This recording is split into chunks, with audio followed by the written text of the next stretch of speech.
ॐ सहना भवतु सहनौ भुनक्तु सह वीर्यं करवावहै तेजस्विनावधीतमस्तु मा विद्विषावहै ॐ शान्ति शान्ति शान्तिः ఓం నమస్తే అండి.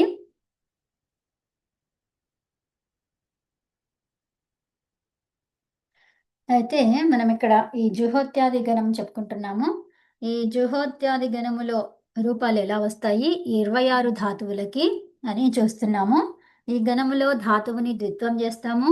ఆ ద్విత్వంని ఉభయ అభ్యస్తం అనే సూత్రం ద్వారా దానికి అభ్యస్త సంజ్ఞ వచ్చింది. తర్వాత అందులో ఉన్న మొదటి ధాతువుని అభ్యాసం అన్నాము. సో ఈ అభ్యాసములో ఎలాంటి మార్పులు జరుగుతున్నాయి, రూపం ఎలా వస్తుంది అది చూస్తున్నాము. ఇక్కడ చూడాల్సిందేంటి, భ్రియాదిగణం ఒకటి, తర్వాత నిజాదిగణం ఒకటి. భ్రియామిత్, తర్వాత నిజాదిగణానికి ఏం చెప్పుకున్నాము, నిజాం త్రయాణం గుణః శ్లౌ. ఇక్కడేమో భ్రియాదిగణానికి ఏమో ఇత్, ఇత్ అంటే ఈకారం చేస్తాము. తర్వాత నిజాదిగణానికి మాత్రము గుణం చేస్తాము అభ్యాసంలో. తర్వాత రికారం ఉన్నటువంటి అభ్యాసానికి ఉరత్ అలా చేస్తాము. తర్వాత ఇంకా ఏం చేసాము, అంతే. సో ఇప్పుడు భస్ అనే ధాతువుని చూసుకుంటున్నాం. ఈ భస భట్సన దీప్త్యోహో అంటే భయభీతులు అవ్వడం, దోషాన్ని దోషారోపణ చేయడం, దోషారోపణ చేయడం అన్నమాట. ఓకే, అంటే బ్లేమ్ చేయడము. తర్వాత భయభీతులు అవ్వడం అంటే భయపడడం. భయభీతులు అవ్వడం అంటే భయపడటం. భీత్యర్థానాం భీత్యర్థానాం ఏమన్నాం అక్కడ, భీతి. భీత్యర్థానాం, భీతి వచ్చినప్పుడు ఏ విభక్తిలో వాడుకుంటాం మనం ఆ శబ్దాన్ని? భయహేతు భీత్యర్థానాం అని అన్నాం కదా. సో ఆ శబ్దాన్ని ఎలా వాడతాం తెలుసా ఎవరికైనా? చతుర్థిలో వాడతాం. అంతే.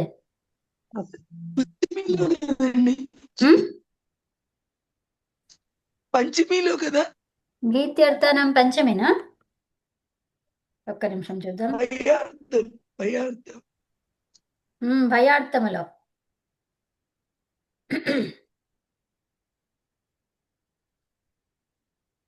రామాత్, అవును రామాత్. ఏమన్నాము, భయం ఏం చెప్తాము ఆ శబ్దము? త్రాయతే అంటే రక్షించడము భయపెట్టడం. అవును, పంచమిలో వాడాలి, ఉత్తమం. భీత్యర్థానాం భయహేతు అని ఉంది సూత్రం కదా, అది పంచమిలో వాడాలి. చ ధాతూనాం ప్రయోగే భయస్య కారణం కారకం అపాదాన సంజ్ఞా భవతి. అపాదానం అంటే ఏంటి? చోరాత్ బిభేతి, చోరాత్ త్రాయతే. ఓకేనా? సో అదేంటి? చోరాత్ అంటున్నాం. అంటే అపాదానం అంటే ఏంటది? పంచమి. అపాదానే పంచమి. సో ఈ పంచమి భీత్యర్థానాం భయహేతు అనే సూత్రం అన్నమాట. సో దానికి ఏం వాడతామో పంచమి విభక్తి వాడుకుంటాం. రక్షించడానికి భయపడడానికి, ఉత్తమం నాగలక్ష్మి గారు. సో అదనమాట. అయితే ఇక్కడ భయపడే సందర్భములో, తర్వాత దోషాన్ని దోషము చేయడంలో అంటే నింద వేయడంలో. ఓకే, సో దాంట్లో ఏ ధాతువుని వాడతాము? భస్ అనే ధాతువుని వాడతాం. భర్త్సన దీప్త్యోహో, భర్త్సన దీప్త్యోహో, భసం భర్త్సన దీప్త్యోహో అనండి. భర్త్సన దీప్త్యోహో, భర్త్సన దీప్త్యోహో, ఉత్తమం. దీప్త్యోహో అంటే అర్థం వేరే ఉంది కదా. రెండింటికి అనమాట. భర్త్సన దీప్త్యోహో అంటే ఇక్కడ దీప్తి, దేంట్లో దీప్తి? భయపడడంలో, దోషారోపణ చేయడంలో ఎక్కువ ఇష్టపడుతున్నాడు అనమాట. అది చేయడంలో ఇష్టపడుతున్నాడు, దాన్ని ఆ క్రియని ఇష్టపడుతున్నాడు. అంటే దోషారోపణ చేయడంలో, తర్వాత భయపడడంలో, ఉమ్, అలా. ఉమ్? రెండు వచ్చాయి కాబట్టి అక్కడ ఏమన్నాము, ద్వితీయ విభక్తిలో వాడుకున్నాం, ఐ మీన్ ద్వివచనంలో వాడుకున్నాం. అవునా? ఉమ్, ఉమ్. ఉమ్. సో ఇప్పుడు భస్ అనే ధాతువుకి మనము నిన్న చేసాము, కానీ ఇప్పుడు మళ్ళీ ఒకసారి చూద్దాం. ఓకే. సో భస్ అనే ధాతువుకి ద్వివచనం చూస్తున్నాము. ఏకవచనం మనం చేసేసాం కదా, సేమ్ అలాగే చేస్తాము. తర్వాత తస్, యాక్చువల్గా తిప్పు కూడా చేసేద్దాం ఒకసారి. భస్, తిప్. సో ఇప్పుడు ఇది జుహోత్యాదిగణం కాబట్టి ష్లు వచ్చేసి ఏం చేస్తుంది, ఆ షెప్పుని లుప్త ప్రదర్శనం చేస్తుంది, చేస్తుంది. చేస్తుంది, అదర్శనం చేస్తుంది. ఉత్తమం. తర్వాత ఇక్కడ పక్కనే ఎవరున్నట్టు, శ్లవ్ ఉన్నట్టు కదా. ఈ శ్లవ్ అనే ఉమ్, సూత్రం ఇక్కడ రాసుకుంటామంటే అక్కడ పక్కన ఎక్కడో రాస్తాం, కానీ దాన్ని అక్కడ పెట్టేది కాదనమాట. ఇది జస్ట్ సూత్రం తెలుసుకోవడం కోసం. ఓకే. ఇది ఎక్కడ పెట్టం ఇందులో, ఈ క్రియలో ఎక్కడ పెట్టమన్నమాట. ఇది శ్లవ్ అనేది ఏం చెప్తుంది, ద్విత్వం చేసుకో అని చెప్తుంది. ద్విత్వం దేనికి చేయాలి అంటే, ఏకాచో ద్వే ప్రథమస్య. ఆ సూత్రం ఏం ఉమ్, చెప్తుంది, ఏకాచు భాగాన్ని మొత్తాన్ని, సముదాయాన్ని మొత్తాన్ని చేసుకో, మొత్తం సముదాయాన్ని ఉమ్, చేసుకో అని చెప్పింది కదా. ఏకాచు ఉమ్, భాగం ఏదైతే ఉందో దాన్ని మొత్తాన్ని ద్విత్వం చేసుకో. అవునా? ఆ మొత్తం అంటే ఉమ్. భస్. అవునా? భస్, భస్ తిప్. ఇప్పుడు మహాప్రాణము, అల్ప ప్రాణము, హలాదిశేష, ఇవన్నీ చెప్పేసేయండి ఇంకా. ఏమైంది అది, భస్. ఈ రెండుగా చేస్తే దీన్ని ఏమన్నాము, హలాది శేష. అభ్యస్తం అన్నాము. ఇప్పుడు అభ్యాసంలో ఏమేం జరుగుతున్నాయంటే హలాది శేష ద్వారా భా వచ్చింది. ఇంకా ఉమ్, ఉమ్, ఉమ్. అప్పుడు అభ్యాసే అల్పప్రాణ చర్చ. బకారం వచ్చింది. అభ్యాసే చర్చ, ఉత్తమం. నెక్స్ట్. నెక్స్ట్ బకారం. బస్ అభ్యాస చర్చ. కుహోర్చుహు రాదు.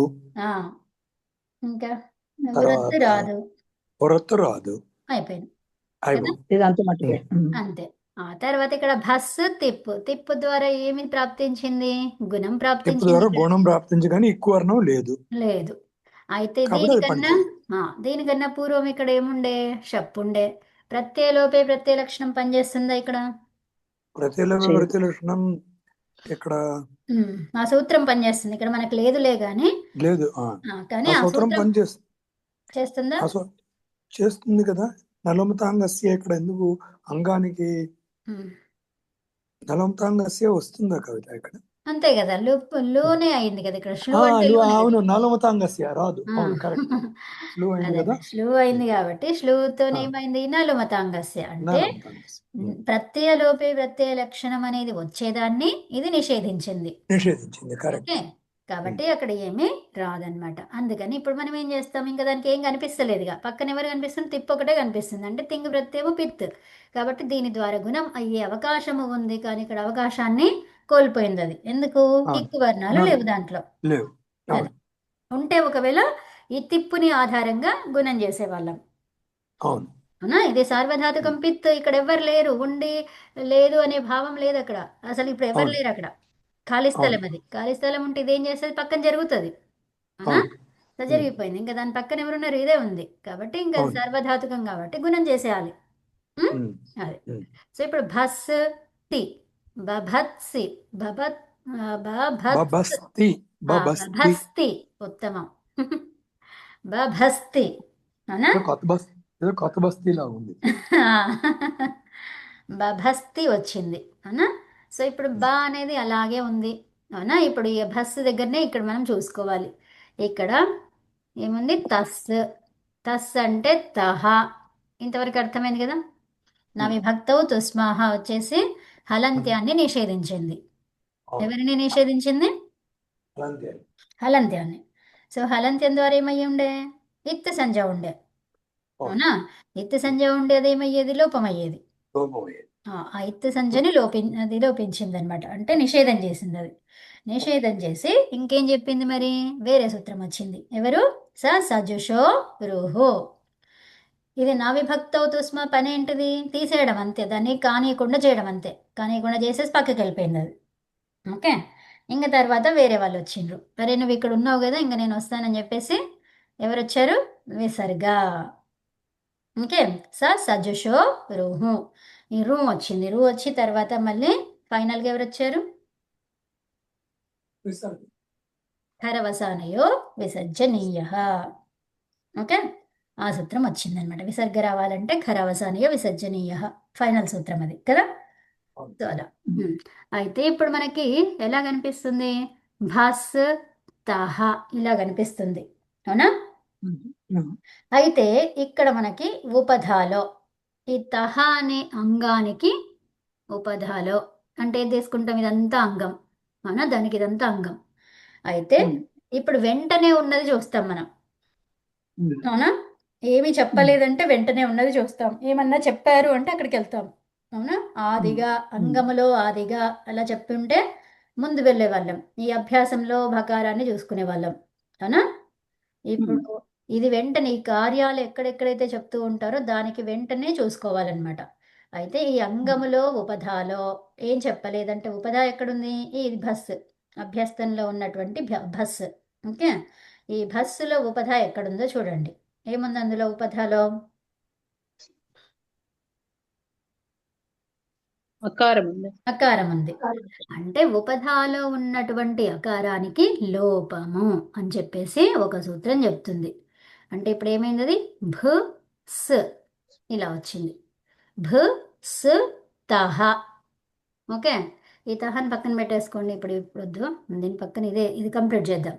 ఈ భస్ తహ అనేది ఉందన్నమాట. భస్ అనేది ఏదైతే ఉందో దాంట్లో మనకి ఎలా కనిపిస్తుంది? ఏం కనిపిస్తుంది అంటే ఇక్కడ సకారం, ఇది సంయోగం కనిపిస్తుంది ఇక్కడ, అవునా?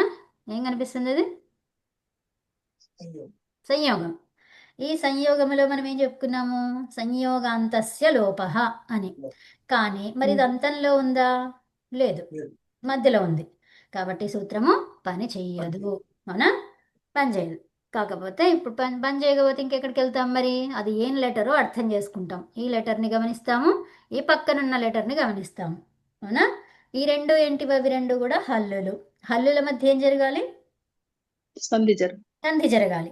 మరి సంధి జరగాలంటే ఏ సూత్రం వస్తుంది? ఎవరు వస్తున్నారు ఇక్కడ? ఏ సంధి జరుగుతుంది ఇక్కడ, అవునా? అంటే ఈ ఝలో ఝలి ఏం సంధి? అది ఝలో ఝలి లోపః. ఝలో ఝలి లోపః అంటే ఏంటి? ఝల్లు తర్వాత ఝల్లు ఉంటే ప్రథమ ఝల్లుకి లోపం జరుగుతుంది. ఓకే, సో ఇప్పుడు అవి రెండు ఏమని అర్థం చేసుకోవాలి? ఇప్పుడు అవి ఝల్లు అవునా కాదా చూడండి. ఇంకా ఝల్ అని సూత్రంలో చెప్పారు కాబట్టి ఈ సకారాన్ని ఝల్లుగా అనుకోవాలి, తకారాన్ని కూడా ఝల్లే అనుకోవాలి. అంటే ఆ శబ్దాలు అక్కడ లెటర్స్ ఝల్లు ఉండాలి. ఉందా లేదా చూడండి. అవి ఝల్లులో సా ఉందా? షషసర్ హల్ ఉంది. ఝ 4 ఫోర్త్ది అది ఉంది. తర్వాత ఇప్పుడు ఫోర్త్, థర్డ్, సెకండ్, 1 ఇవన్నీ వచ్చేస్తాయి అందులో. చివరి దాకా అన్నాం కాబట్టి తా కూడా వచ్చేస్తుంది. వస్తుందా? వచ్చింది. సో ఇప్పుడు ఏమైంది? ఈ సకారానికి లోపం జరిగింది. అర్థమైందా ఇప్పుడు? ఝలో ఝలి లోపః. సూత్రంలో లోపః అనేది ఉండదు. కాకపోతే అదేమైంది? మనము అనువృత్తిలో చూసుకుంటాం. ఓకేనా? అర్థమైందా ఇంతవరకు? సో ఇప్పుడు మనకి ఏం కనిపిస్తుంది? భా కనిపిస్తుంది. భా తర్వాత తహ కనిపిస్తుంది. ఇప్పుడు ఇక సా లేదు, ఇక్కడ ఉందా? భకారము తకారం కనిపిస్తుంది ఇప్పుడు మనకి. ఓకే, భకారము తకారం విసర్గ తర్వాత ఇప్పుడు వెంటది వెంట ఉన్న వాటిని చూడండి. భకారం తకారం కనిపిస్తుంది. ఇప్పుడు దీన్ని ఏమనుకోవాలి? ఓకే, సో ఇప్పుడు ఫోర్త్ లెటర్ని ఏమన్నాము మనము? అమ్మా ఇక్కడ భకారంలోనే అకారానికి లోపం దేంతో చెప్పుకున్నాము? చెప్తా తర్వాత. సూత్రం కొంచెం పెద్ద మంచిగా ఉందని చెప్పేసి మళ్ళీ ఆపినాను, చెప్తాను అది. సో ఏంటి? ఘస్సి భస్ అని చెప్పుకున్నాం. ఘస్సి భసోహో ఏమన్నాము? ఝలి. అవునా? హలి హల్ అన్నాం కదా. హల్ అచ్ రెండు ఉండాలి కదా. ఘసి భసోహో హల్ అనమాట. హలి చ చ అంటే ఇక్కడ హల్ అన్న ఉండొచ్చు లేదా అచ్ అన్న ఉండొచ్చు అనమాట. అచ్చు గురించి ఇంతకుముందు సూత్రంలో చెప్పుకుంటారు అక్కడ. ఓకే, అనువృత్తిలో ఉంటుంది అది. ఓకే, చెప్తాను ఆ సూత్రాలు మళ్ళీ చెప్పుకుందాము. ఇప్పుడు ఇక్కడ జస్ట్ ఇది ఝలో ఝలి ఎందుకు చెప్పానంటే రెండు ఒకటే పదాలు కాబట్టి చెప్పాను అట్లా. చెప్తాను, అది కూడా చెప్తాను, అన్ని చెప్తాను. ఒక్కసారి ఇది వినండి. ఇప్పుడు ఝష్, ఈ భా అని ఏమన్నాము? ఫోర్త్ లెటర్ వచ్చిందంటే ఝష్. ఓకే, అవును. ఈ ఝష్కి ఏం పరంగా ఉంది? తకారం పరంగా ఉంది. అది రెండిటికి జల్లు. కలిపిన రెండిటికి ఇప్పుడు నేను చెప్పిన పదాలకే అవే రెండింటిని ఉపయోగించి ఒక సూత్రం ఉంది. జలో ఆ జలో జల్లు లేదు ఆహా, ఇక్కడ. జస్ ఆ, జస్ జష్ జసి సవర్ణ మ్మ్. ఇప్పుడు నేను జషు చెప్పిన చేస్తావా? ఝష్ తా కానీ కలిపి ఓ చెప్పండి. ఝషస్తతోర్దోదః. జసస్ కట్టోర్దు ఓకే, తాగాని థాగాని ఉంటే ఎవరు వస్తారంట? ధకారం ఆదేశం. ఓకే, ఈ ఝష్ వర్ణం తర్వాత తకారం గాని థకారం గాని ఉంటే దానికి ఏం ఆదేశం? ధ ఆదేశం. ఓకే, ధకారం ఆదేశం.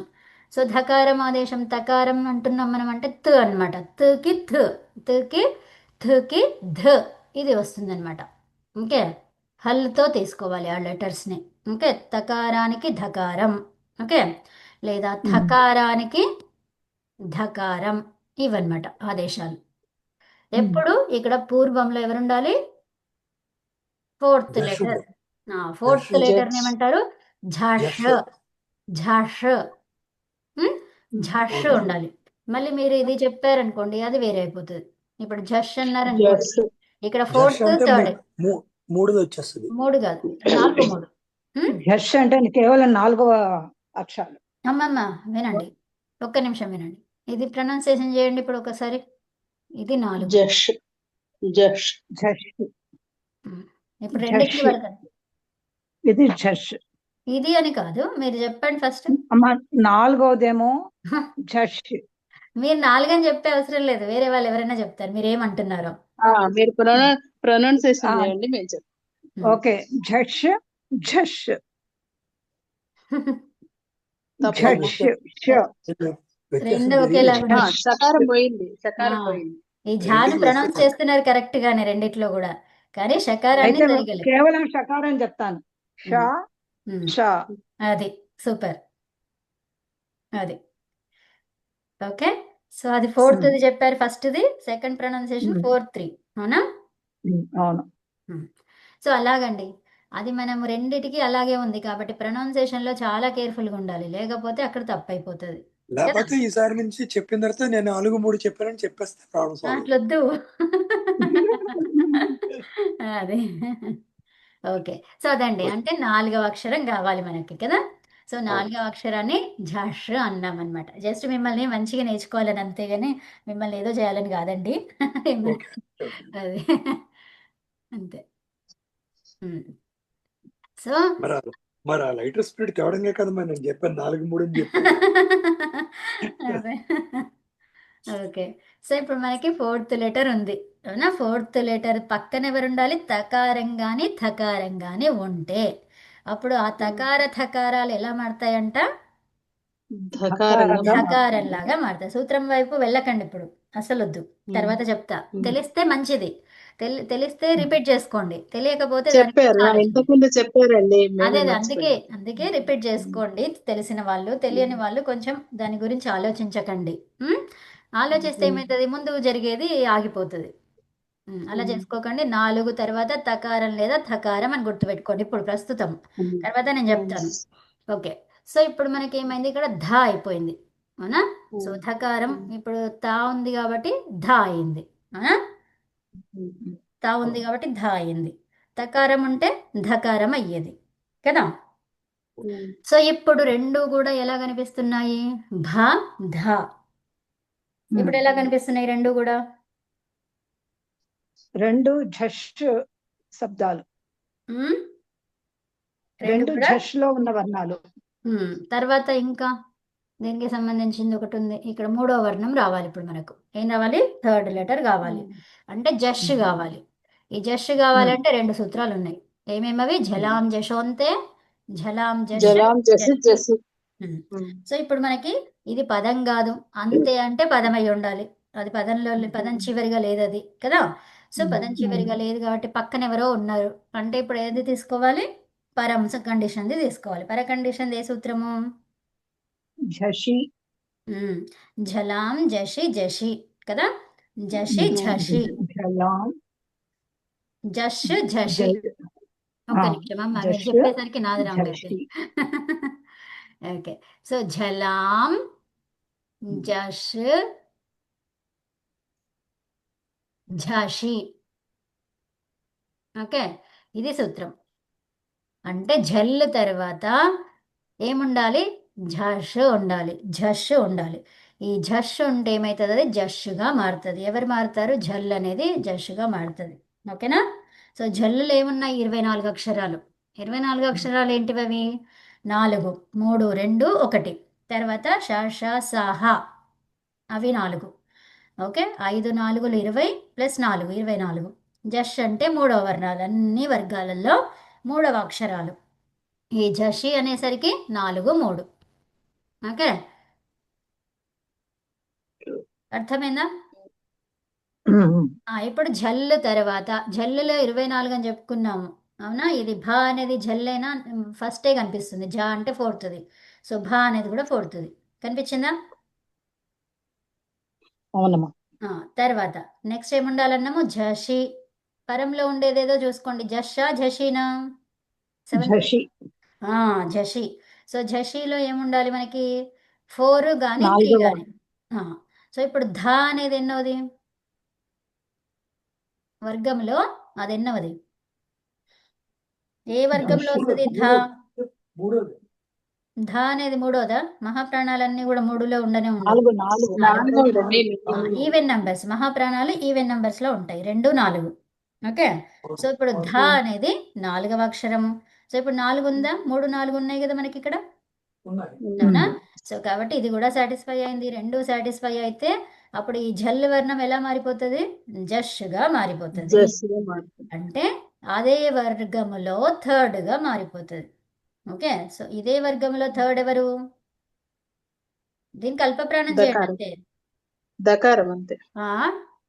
ఝల్ ఎక్కడుంది ఇప్పుడు? బా కదా. భా. సో ఝల్ అనేది భా. సో ఇప్పుడు అది ఏమైంది? బా అది బా బా అయింది. జల్లుని చేస్తున్నాం, జష్ని కాదు కదా. ఉమ్. అది పరంగా ఉండాలి, అవునా? ఉమ్. సో ఝల్లుకి పరంగా ఝష్ ఉండాలి. అప్పుడు ఝల్ ఎలా మారుతుంది?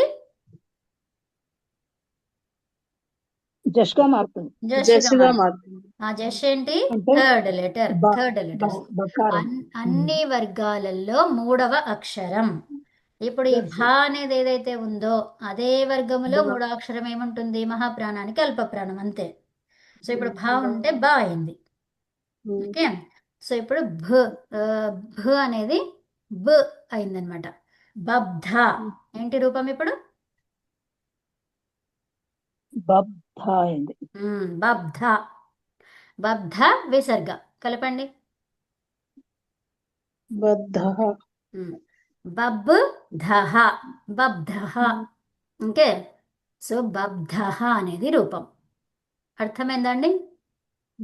ఇది బబ్ధః. బబ్ధః ఎలా వచ్చింది? ఇక్కడ బకారం ఎలా వచ్చింది? అభ్యాసే చర్చ, అభ్యాసే అవునా? చర్చ. అభ్యాసే చర్చ ద్వారా హలాదిశేష ద్వారా భస్సు కదా మనకున్నది. ఈ భస్సులో ఏమైంది? హలాదిశేష, అభ్యాసే చర్చ. ఈ రెండు సూత్రాలను తీసుకొని మనకి ఇది వచ్చింది, అవునా? మళ్ళీ భా అనేది మహాప్రాణ, భా అనేది అల్పప్రాణ భా ఎలా అయ్యింది? జలాం జష్ ఝషి. జసి. తర్వాత మరి అది ఝష్గా ఉండాలి అంటే మరి ఇక్కడ ఏముండే మనకి? తకారం ఉండే. తకారం ధకారం ఎలా అయ్యింది? ఝషస్తతోర్ దోధః. ఓకే, ఝషస్తతోర్ దోధః. అధ ధ అని అంటున్నాము, అధహ అంటున్నాము. అంటే ఏంటి? ఈ ధా అనే ధాతువుకి పని చెయ్యదు. ఓకే, సో ధా అనే ధాతువులో మనకి ఇది ఝష్ వర్ణమే కదా. అనే ధాతువు, ధా అనే ధాతువుకి 4th లెటర్. ఇది 4th లెటర్ అంటే ఏమన్నాం? ఝష్ అన్నాం. ఈ ఝష్ లెటర్కి ధా అదే ఝష్ అయినా కూడా ఇక్కడ తస్ పక్కన ఉంటే, తకారం లేదా ధకారం ఉంటే దీనికి ధకారం రావాలి అని చెప్పుకున్నాం కదా. కానీ ఇది ఝష్ వర్ణమే అయినా కూడా ధా అనే ధాతువు ధారణ పోషణయోహో, డుధాయ్ ధారణ పోషణయోహో అనే ధాతువు ఏదైతే ఉందో ఆ ధాతువు ఝష్ అయినా కూడా ఈ తకార థకారు పరంలో ఉంటే కూడా, ద్వివచనం చేస్తుంటే కూడా ఇది ధకారంగా మారదు. ఓకే, సూత్రంలో ఏమన్నారు? అధహ అన్నారు. ఝషస్తతో దోధః. అవునా? అధః అన్నమాట. అధః ఎందుకు వచ్చింది? ధః ఎందుకు వచ్చింది? ఇది పంచమిలో ఉంది. ఓకే, సో పంచమిలో ఉంది. ఈ ధా ధాతువుకి పంచమిలో ఏమొస్తుంది? ధః. పంచమి కానీ షష్ఠి కానీ. సో అప్పుడు ఏమన్నారు అక్కడ? అలా కాదు, దానికి మాత్రం అలా కాదు, ఈ ధా ధాతువుకి కాదు, అందుకనే చెప్పాల్సి వచ్చింది.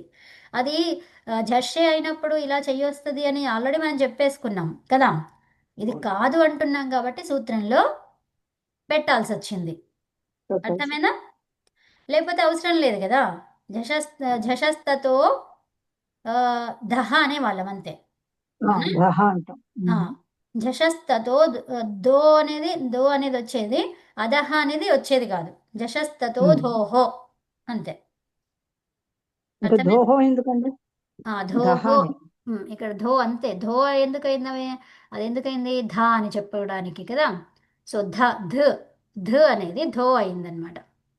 ఓకే, సో ఇక్కడ యాక్చువల్గా నేను విడదీసి చూపిస్తాను మీకు. ఝషస్తతో ధోర్ధః. ఇక్కడ చూడండి, నేను యాక్చువల్గా సూత్రమే చూపిస్తాను మీకు. ఇప్పుడు మనకి 3 సూత్రాలు వచ్చాయి. అవేంటి చూడండి ఇప్పుడు. ఝషస్తతోర్ దోధః, ధోధః. ఓకే, సో ఇక్కడ ఏమంటున్నారు? ఇక్కడేమో అధః అన్నమాట ఇది. ఓకే, అధః అనేది పంచమీ విభక్తిలో ఉంది ఇది. అవునా? సో అధః అంటే ధాతువు, ధా అనే ధాతువు కాదు అని అర్థం. సో ఇక్కడ ఝషస్తతోహో, ఇక్కడ ఏంటి? ధో అంటే ఏంటి? ధోహో. ధోహో అంటే ఏంటి? ఇక్కడ ధోహో ఉంది. సో ధోహో అనేది ఏమైంది అక్కడ? ఇది ఉకారం అయితే మీకు ధోహో వస్తుంది. అమ్మా ఇది ఉకారం కాదు కదా, ధహ కదా. ఇక్కడ ఉంది కదా, అదే ఉంది కదా, ధో ఉంది కదా. సో ఇప్పుడు ధో విసర్గ అనమాట. రేఫ ఉంది కదా, అది విసర్గ. అవునా? అంటే ఇప్పుడు ధోహో అనేది ఎలా ఉంది? ఇది ఏ విభక్తిలో ఉంది? అది షష్ఠిలో ఉంది. షష్ఠి కానీ షష్ఠిలో ఉంది, షష్ఠి కానీ సప్తమిలో కానీ. అది వచనం ఏంటి మరి? అది ఏకవచనమే. ఏకవచనం. అవునా? సో ఏకవచనంలో ఉంది. అంటే ఝషః. ఝషః ఏమైంది ఇప్పుడు? అది పంచమి కానీ షష్ఠి కానీ. అవునా? సో ఇప్పుడు దాంట్లో మార్పు జరుగుతుందా? లేదు.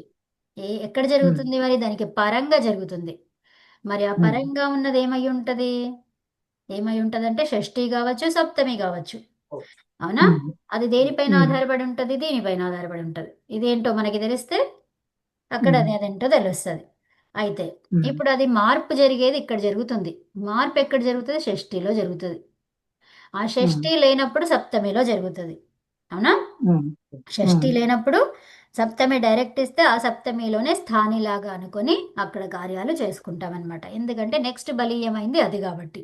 ఓకే, అయితే ఇప్పుడు షష్ఠి అనేది నిర్ధారణ అయిపోయింది మనకు. ఇప్పుడు ఇంకా ఇక్కడ నుంచి షష్ఠి వెళ్ళిపోయింది, అది పంచమి అని అర్థమైపోయింది. అవునా? దీనికి పూర్వంలో 6కి పూర్వంలో ఏముంటది? నంబర్ 5 ఉంటది. అవునా? అదే. సో ఇప్పుడు ఝషః అనేది 5th, ఎప్పుడిది 6th. మరి మార్పు ఎవరు అంటే ధకారము రావడం. ఈ ధకారం ఏంటిది ఇప్పుడు? ప్రథమ. అర్థమైందా? ఈ ధ లేదా ధ అనేవి ద్వితీయ అదేంటది? షష్ఠి. అవునా? సో షష్ఠి స్థానంలో స్థానంలో ఏమన్నాము? ధః, ధో ధః అన్నాం. అవునా? సో ధో ధో ధోహో, ధోహో. అధః అంటే కాదు అని.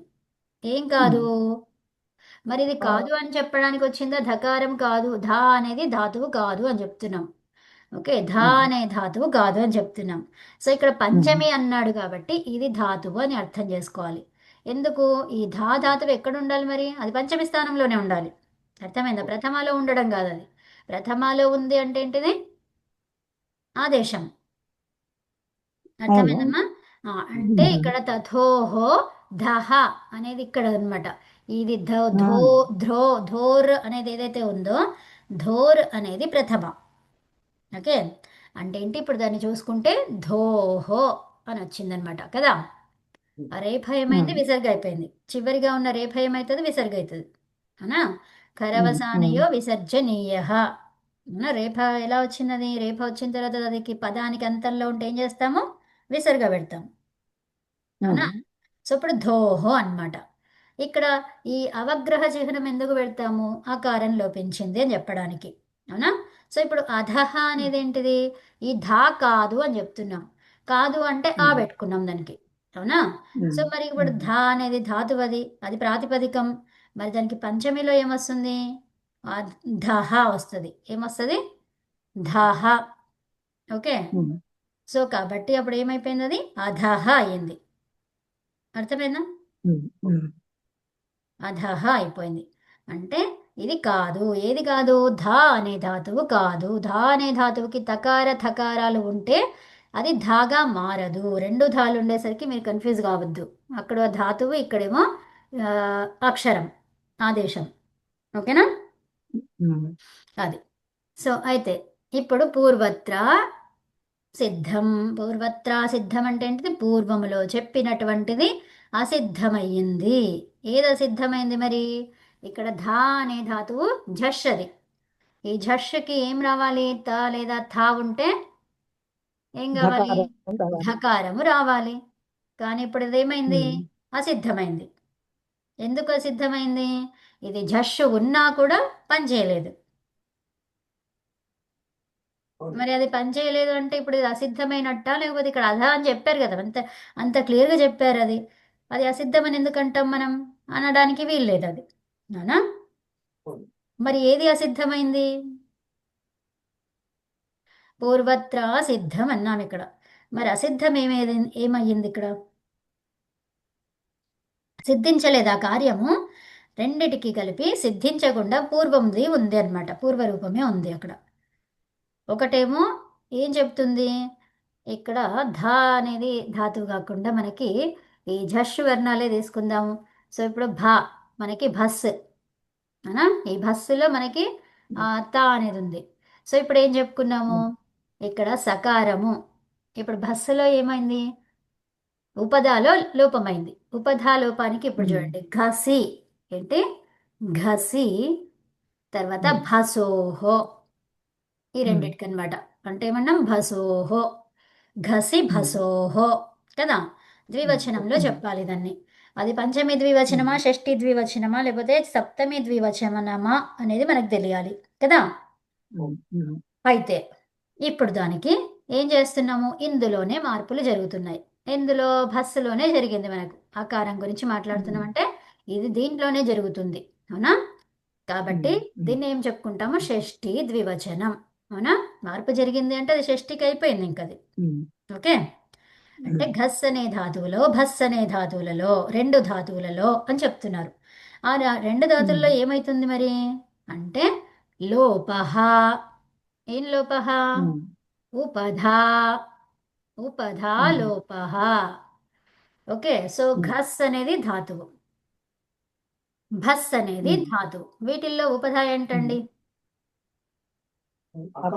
ఆకారం. సో ఇందులో ఆకారానికి ఏమైంది, అప్పుడు ఘ స్ ఇలా వచ్చింది. తర్వాత ఇందులో భస్సులో ఏమైంది, భ స్ ఇలా వచ్చింది. తర్వాత ఇప్పుడు మనకి ఏం కనిపిస్తుంది, సంయోగం. సంయోగం కనిపిస్తుంది. మరి సంయోగం అంటే ఏంటన్నారు, హలోనంతరాహ సంయోగ.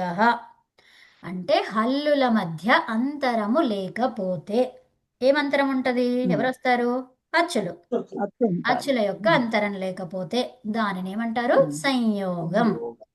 ఓకే, హల్లుల మధ్య అంతరం లేకపోతే హలోనంతరాహ.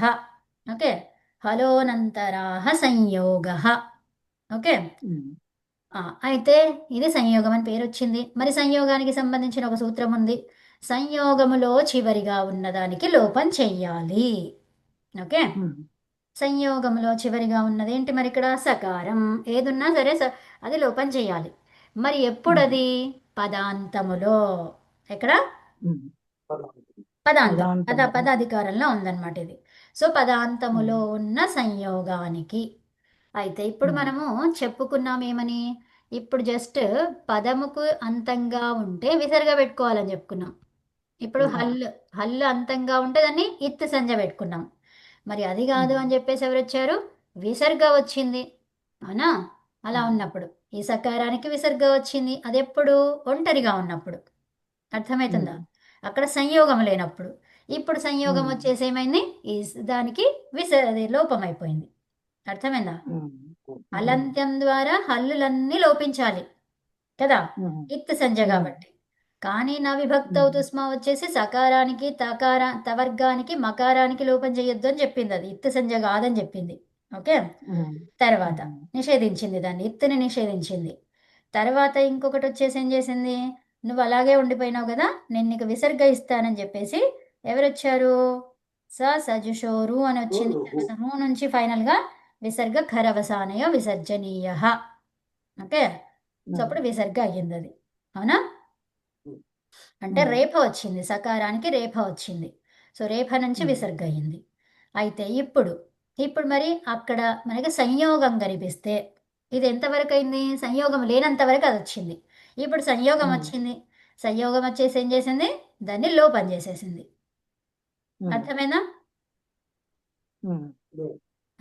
సో 3 సూత్రాలు మనకు ఒక్కటి తెలిస్తే ఈ మూడింటిని కంబైన్ చేసుకొని మనం అర్థం చేసుకుంటే అది ఈజీగా మనకి ఉండిపోతుంది. ఏమేమి అయ్యింది అసలు క్రియలో, ఫస్ట్ ఏమో హలంత్యం అన్నాము, అది ఇత్త సంజ చేసుకొని దానికి లోపం చేయాలి, మరి అది కాలేదు.